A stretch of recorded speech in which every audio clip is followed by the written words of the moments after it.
সফল না হতেই সাংবাদিক ভাই আমার কাছে শুনতে আসছে আমার সফলতার গল্প। আমি কি আসলেই সফল হতে পারে? কারণ আমি জীবনে এতটুকু সফলতা চেয়েছিলাম যতটুকু সফল হলে আব্বু আম্মুর ছোট ছোট ইচ্ছা পূরণ করা যাবে। কিন্তু আলহামদুলিল্লাহ এখন আমি আমার আব্বু আম্মুর ছোট্ট ছোট্ট ইচ্ছাগুলো পূরণ করতে পারি। তাই বলতে পারেন আমি সফল। আপনার কাছে সফলতার সংজ্ঞা কি? আমার কাছে মনে হয় একটা মানুষের যখন চাহিদার শেষ হয় তখন সে সফল। আমার এতটুকু চাহিদা ছিল যে আমি আমার আব্বু আম্মুর ছোট্ট ছোট্ট ইচ্ছা যেন পূরণ করতে পারি, আর আজকে আমার সেই চাহিদাগুলো পূরণ হচ্ছে। তাই বলতে পারেন আমি সফল। আমার 10 তলা বাড়ি থাকবে, 3-4টা কার থাকবে, এরকম ইচ্ছা আমার কখনোই ছিল না।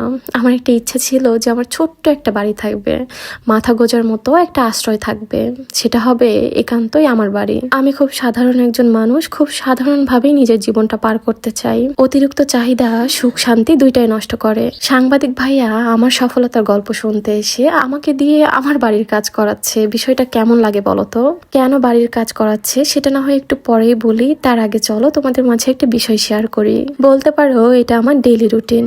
সকালবেলা ঘুম থেকে উঠে আমি আমার ত্বকের একটু যত্ন নিতে পছন্দ করি। আমি যেহেতু সবসময় ভিডিও করি, কাজের ব্যস্ততার কারণে পার্লারে যাওয়া হয় না, কিন্তু এখন তোমরা ঘরে বসে হাইড্রা ফেশিয়াল করতে পারবা এই পিওর গ্লো প্রোডাক্টের মাধ্যমে। এইটা একটা ফুল কম্বো, আর এই কম্বোর মধ্যে তোমরা পেয়ে যাবে একটা Hydra facial wash, night cream এবং ডে ক্রিম। এই প্রোডাক্টটা ইউজ করার ফলে তোমাদের মেস্তার দাগ দূর করবে, ব্রণের দাগ দূর করবে এবং তোমাদের ফেসটা অনেকটা ব্রাইট করবে। আমার ফেসে কোনো মেস্তার দাগ নাই, তবে ছোপ ছোপ ব্রণের দাগ আছে, এটার জন্য এই প্রোডাক্টটা ইউজ করা। আর এই প্রোডাক্টের স্মেল এত বেশি সুন্দর যেটা বলার মতো না। এই প্রোডাক্টটা তোমরা পেয়ে যাবা বিউটি নেস্ট ফেসবুক পেজ থেকে। আমি তোমাদের সুবিধার্থে পেজ লিঙ্কটা ডিসক্রিপশনে মেনশন করে দিব। আর হ্যাঁ, বলে রাখা ভালো, এটা কিন্তু বিএসটিআই সার্টিফাইড, কোনো রকম সাইড এফেক্ট নেই, তাই তোমরা নিশ্চিন্তে নিতে পারো। এই যে দেখো, সাংবাদিক ভাইয়া ঘর তো গুছিয়ে নিয়েছে, আমাকে দিয়ে রান্নাও করে নিচ্ছে। আসলে বিষয়টা হচ্ছে আমি যেহেতু ডেইলি ব্লগ করি, আমি কি করছি না করছি, পাশাপাশি আমি মাঝে মাঝে রান্নার ভিডিও শেয়ার করি তোমাদের মাঝে। এছাড়াও প্রশ্ন ধরা কন্টেন্ট করে থাকি, এগুলোই তাদের ভিডিওর মাধ্যমে শেয়ার করতে চাচ্ছে।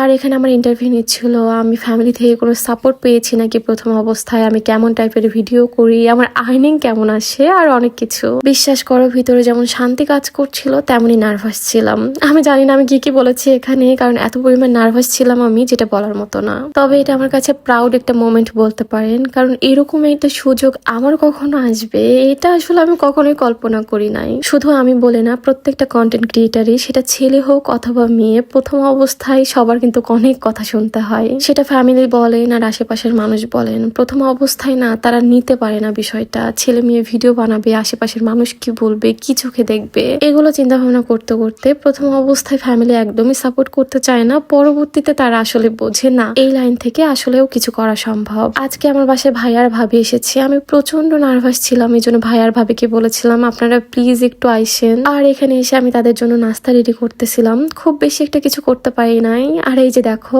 ভাবি আমার বাসায় বেড়াতে এসে সে নিজেই নুডলস বানাচ্ছে। আসলে এই মানুষগুলাকে নিয়ে যতই বলবো ততই কম হয়ে যাবে। বলতে পারেন আমার নিজের ভাই সজল ভাইয়া। শুধু যে রক্ত সম্পর্ক হলেই অনেক কাছের হয় এটা আসলে ভুল কথা। এই মানুষটা আমাকে প্রত্যেকটা বিষয়ে সাপোর্ট করে, আমার বিপদে আপদে সব সময় দৌড়ে আসে। আম্মু বাসা থেকে কিছু আচার দিয়েছিল আমাকে, সেটা এখানে খাইতে দিয়েছি। সজল ভাইয়ের নাকি আচার অনেক বেশি পছন্দ। এত মানুষের খাওয়া দেখছি কিন্তু সজল ভাইয়ের মতো খাওয়া দেখি না। সেটা হচ্ছে গতকালকে মনে হয় মিষ্টির সাথে চানাচুর এরকম ভাবে ভরায় খাচ্ছে আর বলতেছে একই পেটে যাবে, সমস্যা কি? সজল ভাইয়ার এরকম আজব মিষ্টি খাওয়া দেখাতে দেখাতে আজকের ভিডিও এখানে শেষ করছি। আল্লাহ হাফেজ।